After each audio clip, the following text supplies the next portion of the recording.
The morning frost clung to the fence posts like silver threads as Jake Morrison guided his horse Thunder across the northern pasture of his ranch. The September air carried the scent of changing seasons, and the distant mountains stood sharp against the pale sky. Jake had been checking his cattle since sunrise, a routine he'd followed for 23 years on this land his grandfather had carved out of the Montana wilderness. Thunder's ears suddenly pricked forward, and the horse snorted nervously. Jake pulled gently on the reins, bringing the stallion to a halt near the old oak tree that marked the boundary of his property. Something wasn't right. The cattle that usually grazed in this section were bunched together near the creek, their heads turned toward something Jake couldn't yet see. Dismounting carefully, Jake tied Thunder's reins to a low branch and walked toward the creek bed. His boots crunched softly on the dried leaves that had begun to fall. The sound of running water grew louder, but underneath it, he heard something else. Something that made his heart skip a beat. Crying. The soft, frightened sobs of children. Jake quickened his pace, pushing through the willows that lined the creek bank. What he saw when he emerged on the other side would stay with him for the rest of his life. Huddled beneath a makeshift shelter of branches and torn fabric was a woman and 7 children, ranging from what appeared to be a toddler to a teenager. The woman looked up at Jake with eyes that held both fear and desperate hope. Her face was pale and drawn, with dark circles under her eyes that spoke of sleepless nights and endless worry. Her left arm was wrapped in what looked like pieces of clothing, and Jake could see dark stains that told him she was injured. "Please," the woman whispered, her voice barely audible above the creek's babbling. "Please don't hurt us." Jake immediately raised his hands, showing his empty palms. "Ma'am, I'm not going to hurt you. My name is Jake Morrison. This is my land, and you're safe now." The children pressed closer to their mother, their faces reflecting a mixture of exhaustion and wariness. The oldest, a boy who appeared to be around 15, stepped slightly in front of the younger ones, his jaw set with determination despite his obvious fatigue. "We don't want any trouble, mister," the boy said, his young voice trying to sound brave. "We'll move on if you want us to." Jake shook his head firmly. "Son, nobody's moving anywhere right now. You all look like you need help, and that's exactly what you're going to get." He knelt down slowly, making sure his movements were gentle and non-threatening. The woman's injured arm was clearly causing her significant pain, and the children all showed signs of having been outdoors for several days. Their clothes were dirty and torn, and he could see that they were all thin, probably from not having enough food. "My name is Sarah," the woman said quietly. "Sarah Chen. These are my children." She gestured weakly toward the group around her. "This is Michael," she indicated the teenage boy, "and Lisa, Jenny, David, Anna, Bobby, and little Maria." Each child looked up as their name was mentioned, their eyes reflecting the same mix of hope and fear as their mother's. "Well, Sarah Chen, it's nice to meet you all, though I wish it were under better circumstances," Jake said gently. "How long have you been out here?" 4 days, Sarah replied, wincing as she shifted position. "Maybe 5. I'm not sure anymore." Jake felt his heart clench at the thought of this family spending nearly a week outdoors in the Montana wilderness. The nights had been getting cold, and he could see that their makeshift shelter wouldn't have provided much protection. "Sarah, I need to get you and these children to my house right away. You need medical attention, and the kids need food and warm beds." Jake stood up slowly, already mentally planning how to transport 8 people back to his ranch house. "We can't pay you," Sarah said, tears starting to flow down her cheeks. "We don't have any money." "Ma'am, I don't recall asking for payment," Jake replied with a gentle smile. "Sometimes people just help people because it's the right thing to do." The youngest child, Maria, who couldn't have been more than 3 years old, peeked out from behind her mother's good arm. Her dark hair was tangled, and her face was smudged with dirt. But her eyes held the natural curiosity of a child despite their current circumstances. "Are you a cowboy?" Maria asked in a small voice. Jake chuckled softly. "I suppose I am, little one. Would you like to see my horse?" Maria nodded shyly, and Jake beckoned toward Thunder, who stood patiently waiting by the oak tree. "His name is Thunder, and he's very gentle. He's going to help us get you all to somewhere warm and safe." Jake quickly assessed the situation. Sarah's injury meant she couldn't walk far, and some of the smaller children looked exhausted. He would need to make multiple trips or find another solution. "Michael," Jake said, turning to the teenage boy, "how far do you think your mother can walk?" Michael looked at his mother with concern clear in his eyes. "She's been getting weaker since yesterday. I don't think she can make it very far." Jake nodded thoughtfully. His ranch house was about 2 miles from this location, but Sarah clearly needed immediate help. He made a decision that would change not just their lives, but his own as well. "Here's what we're going to do," Jake said with the calm authority of someone used to making quick decisions in difficult situations. "Sarah, I'm going to help you onto Thunder. He's calm and steady, and he can carry you back to the house. Michael, I need you to help me with your brothers and sisters. We're all going to walk back together, and I'll make sure everyone stays safe."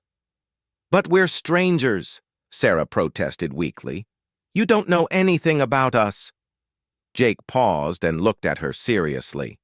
"Sarah, I know you're a mother who's been protecting her children in circumstances I can't even imagine. I know these kids trust you completely, which tells me you're a good person. And I know that right now you need help. That's enough for me." Over the next hour, Jake carefully helped Sarah onto Thunder's back, making sure she was secure before slowly leading the horse toward his ranch house. The children walked alongside him, Michael helping to carry Maria when she got tired, and the other children supporting each other. As they walked, Jake learned bits and pieces of their story. They had been traveling for weeks, Sarah explained haltingly. Something had happened, something that forced them to leave everything behind. She was vague about the details, but Jake could hear the pain in her voice that went beyond her physical injury. The sun was climbing higher in the sky when Jake's ranch house finally came into view. It was a solid 2-story structure built of local stone and timber, with a wraparound porch that faced the mountains. Smoke was rising from the chimney, which meant that Rosa, his housekeeper, was already there preparing for the day. "It's beautiful," Lisa, who appeared to be about 12, said softly as they approached the house. "It's been in my family for 3 generations," Jake replied.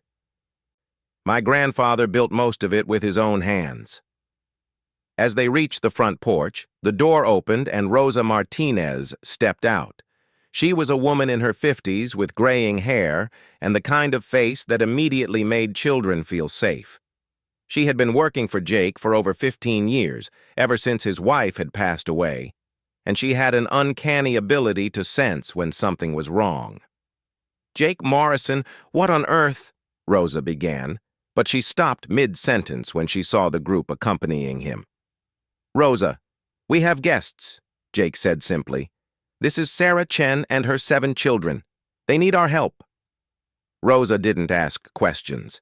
She simply opened the door wider and stepped aside. "Bring them in immediately. I'll start some soup and get the guest rooms ready." As Jake helped Sarah down from Thunder, she looked up at him with tears in her eyes. "Why are you doing this? You don't even know us." Jake steadied her gently as her feet touched the ground. "Sarah, my grandfather used to say that the measure of a person isn't what they do when times are easy. It's what they do when someone needs help and no one's watching. Well, someone's watching today, and these children are going to remember what happened here for the rest of their lives." Inside the warm house, Rosa immediately took charge, guiding Sarah to a comfortable chair near the fireplace while the children gathered around, still staying close to their mother. The contrast between the cold, uncertain world they had been living in and the warmth and security of Jake's home was overwhelming.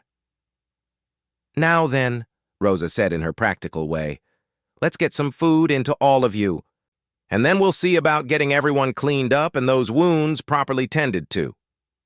As Jake watched Rosa begin to care for his unexpected guests, he had no way of knowing that this moment would become the turning point not just for Sarah and her children, but for his entire community.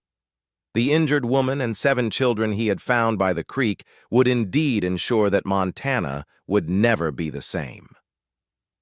Dr. Emily Watson arrived at the Morrison Ranch within an hour of Jake's phone call.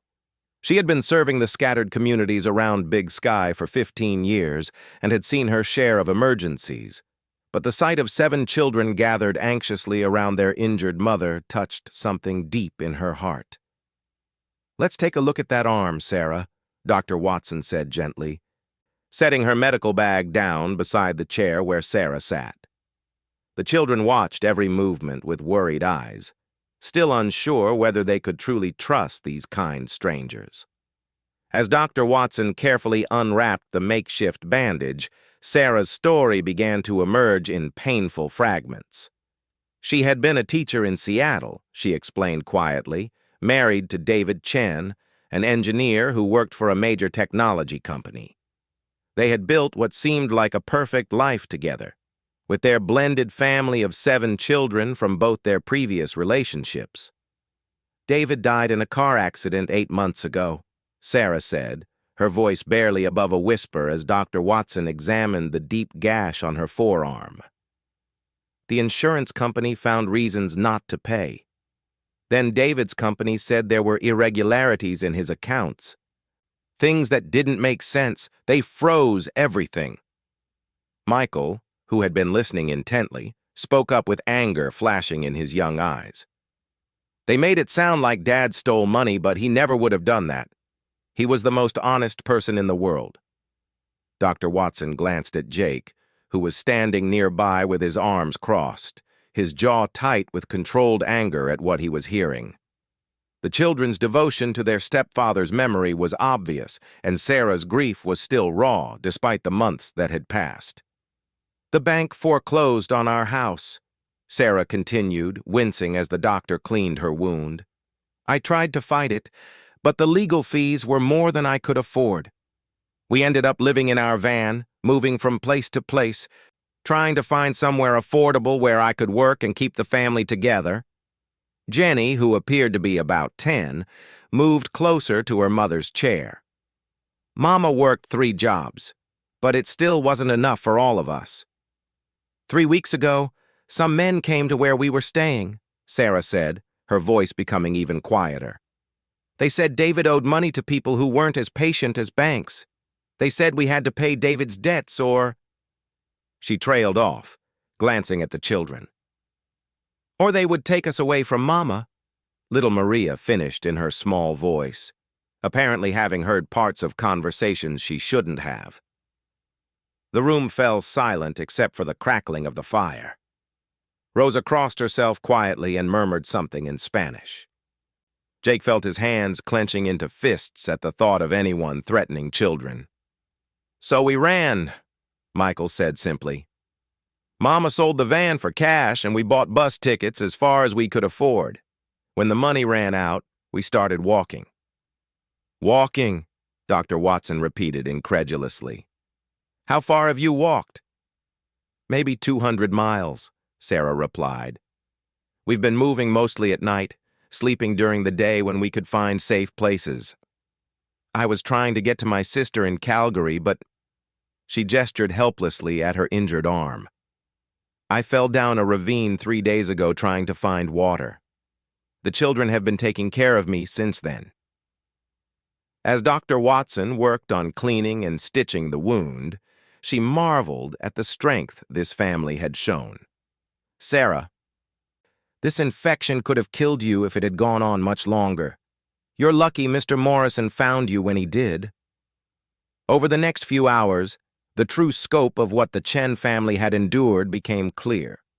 They had been surviving on wild berries, stream water, and whatever food they could afford with the little money they had left. The younger children had lost weight, and all of them showed signs of exhaustion that went beyond physical tiredness. But what impressed Jake most was how they had managed to stay together and keep hoping. Michael had clearly taken on responsibilities far beyond his 15 years, helping to care for his younger siblings and protect his stepmother. Lisa and Jenny worked together to look after the middle children, David and Anna, who were 8 and 6 respectively. Bobby, who was only 5, stayed close to 3-year-old Maria, reading her stories he remembered and making her laugh even when they were all scared. "You've raised remarkable children," Jake told Sarah that evening as they sat in his living room. The kids were upstairs, taking turns in real bathtubs for the first time in weeks, under Rosa's watchful and caring supervision. Sarah looked toward the staircase, where the sound of children's laughter drifted down for the first time since Jake had found them. "They've been through so much. I keep thinking I've failed them somehow." "Sarah Chen, you've kept 7 children safe while traveling 200 miles on foot with a serious injury," Jake said firmly. "That's not failure. That's heroism." For the first time since he'd found her, Sarah allowed herself a small smile. But then her expression grew worried again. "Jake, I need to be honest with you. Those men who were looking for us, they might not stop. I don't know what David supposedly owed them or even if it's true, but they seem determined. I can't put you and Rosa in danger." Jake leaned forward in his chair. "Sarah, let me tell you something about this community. We've been dealing with people who think they can intimidate others for longer than those men have been alive. Montana ranchers don't scare easily." That night, as Jake made sure all the doors were locked and checked on the family one more time, he found Michael sitting on the front porch despite the cold. "Couldn't sleep?" Jake asked, settling into the chair beside the teenager. "I keep thinking this is too good to be true," Michael admitted. "For weeks, every time we thought we found somewhere safe, something went wrong. People would call the police or tell us to move along or worse." "What's the worse?" Jake asked gently. Michael hesitated, then spoke quietly. "Some people tried to say Mama was unfit, that the kids should be split up and put in foster care. That's when we knew we had to keep running." Jake felt his heart break a little more for what this family had endured. "Michael, I want you to understand something. You're safe here, all of you. I don't make promises lightly, and I'm promising you that no one is going to split up your family while you're under my roof. But what about those men Mama mentioned?" "Let me worry about that," Jake said with quiet confidence. "You just focus on being a 15-year-old kid for a while. You've been carrying too much responsibility for too long." The next morning brought an unexpected challenge. Sheriff Tom Bradley arrived at the ranch just after breakfast, his patrol car kicking up dust as it pulled into the driveway. Sarah immediately tensed, and the children instinctively moved closer to her. "It's all right," Jake assured them. "Tom's an old friend." Sheriff Bradley was a tall, weathered man who had known Jake since they were both children. He approached the house with his hat in his hand, his expression serious but not unkind. "Jake, I got a call from Seattle PD," the sheriff said without preamble. "They're looking for a Sarah Chen and 7 minors. Something about a kidnapping report." The blood drained from Sarah's face. "Kidnapping? I would never. These are my children." "Easy, Sarah," Jake said calmly, though his eyes were hard as steel. "Tom, what exactly did Seattle tell you?" Sheriff Bradley consulted his notebook. "Report came in yesterday from someone claiming to be a family member. Said Sarah Chen had disappeared with 7 children that didn't belong to her, and that she might be mentally unstable due to grief." "That's not true," Michael said loudly, standing up quickly. "We're her family. She adopted all of us after she married our dad." The sheriff looked at the teenager with interest. "Can you prove that, son?" Sarah's hands shook as she reached for the small backpack that contained their few remaining possessions. From it, she pulled out a manila envelope, carefully protected in plastic. Inside were the adoption papers, marriage certificate, and other legal documents that proved beyond doubt that she was the legal guardian of all 7 children. Sheriff Bradley examined the papers carefully, then handed them back to Sarah. "These look legitimate to me, but I still have to ask. Did anyone try to take these children from you illegally?" "Yes," Sarah said, finding her voice again. "David's former business associate and some men he claimed David owed money to. They threatened to take the children if I didn't pay debts that I don't believe David actually owed. That's why we left Seattle." The sheriff nodded thoughtfully. "I'm going to need to make some calls, verify some things. But Jake, I'm assuming you're vouching for this family?" "Without question," Jake replied immediately. "Then as far as I'm concerned, Sarah Chen and her children are welcome guests in our county. I'll handle Seattle PD." Sheriff Bradley turned to Sarah with a gentle smile. "Ma'am, I think someone's been trying to cause you trouble, but they've got to go through Montana law to do it now, and we protect families here." After the sheriff left, the children were quiet for a while, processing what had happened. Finally, David, who was 8 and had said very little since arriving at the ranch, spoke up. "Are we really safe now?" Jake knelt down to the boy's level. "David, I can't promise that life will always be easy, but I can promise that while you're here, you're protected. And I can promise that there are a lot of people in this community who believe in taking care of families." That afternoon, as if to prove Jake's point, vehicles began arriving at the ranch. Word had somehow gotten out about the family in need, and the neighbors started appearing with donations. Mrs. Henderson from the nearby Double Bar Ranch brought clothes that her own grandchildren had outgrown. The Martinez family arrived with homemade tortillas and fresh vegetables from their garden. Even old Pete Summers, who lived alone and rarely spoke to anyone, showed up with a truck full of firewood and mumbled something about kids needing to stay warm. By evening, the Chen family had everything they needed and more, but more importantly, they had something they hadn't had in months: the security of knowing they belonged somewhere, at least for now. As Jake stood on his porch that night, watching the last of the neighbors drive away, he realized that finding Sarah and the children had done more than just change their lives. It had reminded his entire community of who they were at their core, people who took care of each other when times got tough. Rosa appeared beside him with 2 cups of coffee. "You know they can't stay forever," she said quietly. "Maybe not," Jake agreed, "but they'll stay long enough to remember what it feels like to be safe. And when they do leave, they'll know they have a place to come back to." Neither Jake nor Rosa could have predicted that by the next morning, the Chen family's presence at the ranch would set in motion events that would transform not just their small community, but inspire changes that would ripple out far beyond the borders of Montana. The transformation began subtly, like the first signs of spring after a long winter. Within 2 weeks of the Chen family's arrival at Jake's ranch, something fundamental had shifted in the entire Big Sky region, though most people wouldn't realize the full impact for months to come. It started with the school situation. The local elementary and middle school, housed in a building that had seen better days, suddenly had 7 new students with vastly different educational backgrounds and needs. Principal Margaret Foster found herself facing challenges she'd never encountered in her 20-year career. "Sarah, I'll be honest with you," Principal Foster said during their first meeting. "We're a small school with limited resources. Michael is ahead of our high school curriculum in several subjects, while some of your younger children have gaps in their education because of all the moving around you've done." Sarah's face fell.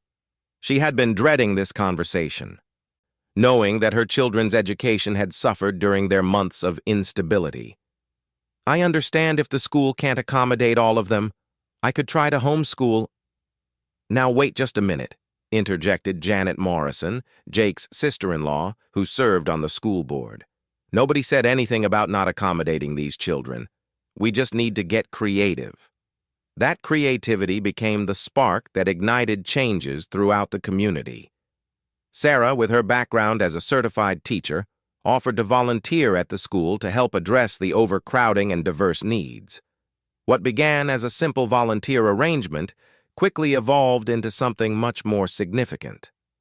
"I've never seen anything like it," Principal Foster told Jake one evening when he stopped by the school to pick up the children. "Sarah has this gift for reaching kids who've been struggling for years. She started an after-school tutoring program, and suddenly we have students who've never shown interest in learning actually asking for extra help." The ripple effects spread beyond education. Dr. Emily Watson, who had been making regular visits to check on Sarah's recovery, noticed something remarkable happening during her weekly clinics at the community center. "More families are coming in for preventive care," she explained to Jake. "Sarah's been talking to the other mothers about the importance of regular checkups, and she's been helping translate for the Spanish-speaking families. We've caught 3 serious health issues early that might have gone undiagnosed for months. But perhaps the most significant change came through Michael, the teenager, who had been carrying adult responsibilities for so long, found himself in the unique position of bridging different worlds. His experiences with poverty, homelessness, and fear had given him insights that proved invaluable in ways no one had anticipated. "That boy has an old soul," remarked Father Miguel Hernandez, the priest at the small Catholic church, where many of the ranch families worshipped. "He started a youth group for kids who've been through tough times, and he's getting through to teenagers who wouldn't listen to any adult." Michael's group began meeting every Friday evening in the church basement.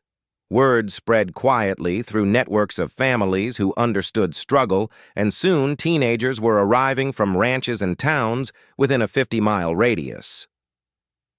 They came carrying burdens far beyond their years: family financial crises, parents lost to accidents or illness, the isolation of rural poverty.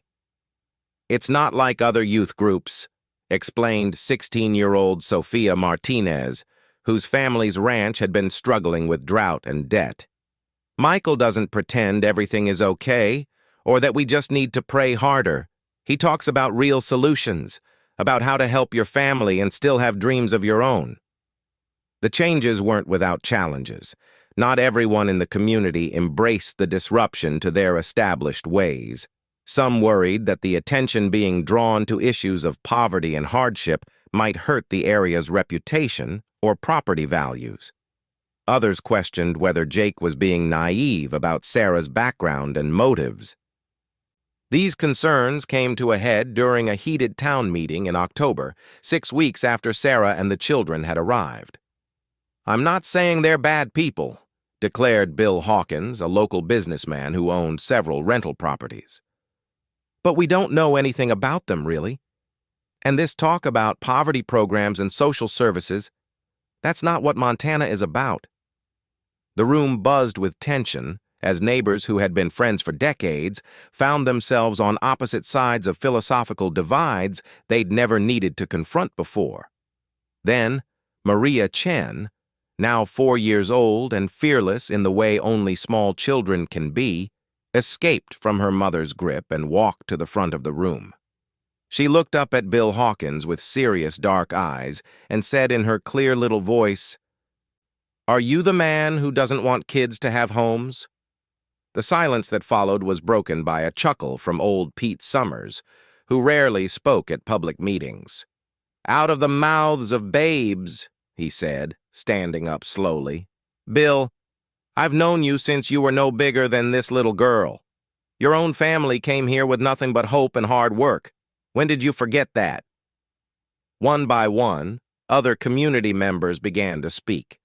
They talked about times when neighbors had helped their families through crises, about the Montana tradition of lending a hand without asking questions. They spoke about how the Chen children had brought new energy to the school and how Sarah's tutoring program was helping their own kids succeed. Most powerfully, they talked about how addressing the hidden struggles in their community openly had allowed families who had been suffering in silence to finally ask for help. "My ranch has been failing for 3 years," admitted Tom Wilson, a proud man who had never spoken publicly about his problems before. "I've been too ashamed to ask for help, watching my family go without while I pretended everything was fine. Seeing what Sarah and her kids went through, seeing how this community rallied around them, it made me realize that strength isn't about suffering alone. By the end of the meeting, the town had voted to establish the Big Sky Family Support Network, a community organization dedicated to identifying and assisting families in crisis before they reached desperate situations. Sarah was asked to coordinate the effort, using her education background and personal experience to help design programs that would work in their rural setting. The success of the Family Support Network attracted attention from outside the community. State officials visited to study their model of community-based assistance. Journalists wrote articles about the small Montana town that had eliminated family homelessness through grassroots cooperation. Universities sent graduate students to research how the integration of one family in crisis had catalyzed broader social change. But for Jake, the most meaningful change was quieter and more personal. One evening in late November, as snow began to dust the mountains, he found Sarah sitting on his front porch despite the cold. "Penny for your thoughts," he said, settling into the chair beside her. "I was thinking about David," Sarah said softly, "about how he always believed that ordinary people could make extraordinary differences in each other's lives. He would have loved seeing what's happened here." "Tell me about him," Jake said. Sarah's eyes brightened as she began sharing memories of the man who had brought her family together. David Chen had been an engineer, but his true passion had been mentoring young people in technology and problem-solving. He had volunteered at schools, organized community tech workshops, and dreamed of starting a nonprofit to provide digital education in underserved areas. He was working on a proposal for a mobile learning lab when he died, Sarah explained, a converted RV that could bring computer training and internet access to rural communities. "I still have all his plans and research." Jake leaned forward with interest. "Have you thought about finishing his work?" "I wouldn't know how," Sarah protested. "I'm a teacher, not an engineer or a nonprofit director." "But you know education, and you've learned firsthand about the challenges rural families face," Jake pointed out. "And now you know a community of people who believe in making things happen." Over the winter months, David Chen's vision began to take shape. The community that had rallied around his family now rallied around his dream. Local businesses donated equipment and funding. High school students, inspired by Michael's example, volunteered to help refurbish an old RV that became the prototype for the mobile learning lab.